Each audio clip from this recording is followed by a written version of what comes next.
今日天氣又非常之好啊！我哋出車上大霧山啊！我都唔記得上次係幾時上過大霧山，今日就即興兜個圈啦！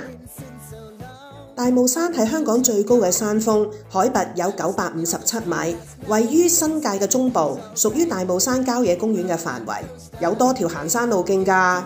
冬季咧，偶爾咧都會有掛霜嘅現象而出名嘅，亦都係熱門嘅燒烤、郊遊同埋觀賞日出嘅好地方。我哋沿住荃錦公路行，就會見到大霧山郊野公園呢個牌㗎啦。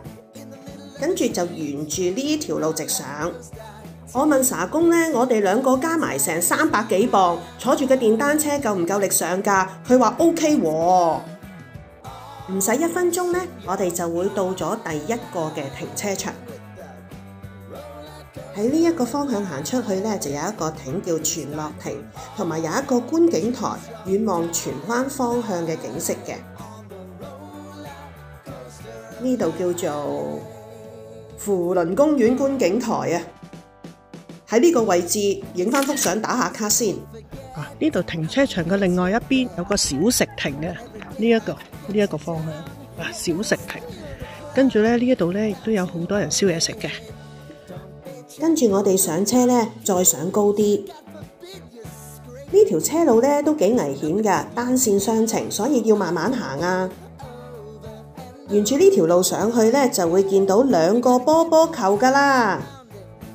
呢2個波波球係大霧山頂雷達站，因為車咧就登唔到頂嘅，我哋泊架車喺呢一度影張相就算啦。沿途落返山咧，你會見到一啲地方咧可以露營嘅。我相信喺呢一度咧睇日出咧就非常之靚啦。仲有一個地方咧介紹俾大家喎，就係飲茶啦。呢間茶樓好地道，好傳統㗎。呢間係酒樓嘅外貌。呢度咧係要自己咧走入廚房度攞點心㗎。如果大家都想嚟大霧山，可以去旅遊發展局網頁嗰度睇資料。如果係搭公共交通工具嚟嘅話咧，可以喺荃灣西站如心廣場搭51號巴士，然後喺大霧山郊野公園落車就得㗎啦。呢度咧係一家大細秋冬季郊遊嘅好地方。希望大家喜歡我今次快閃嘅分享啊！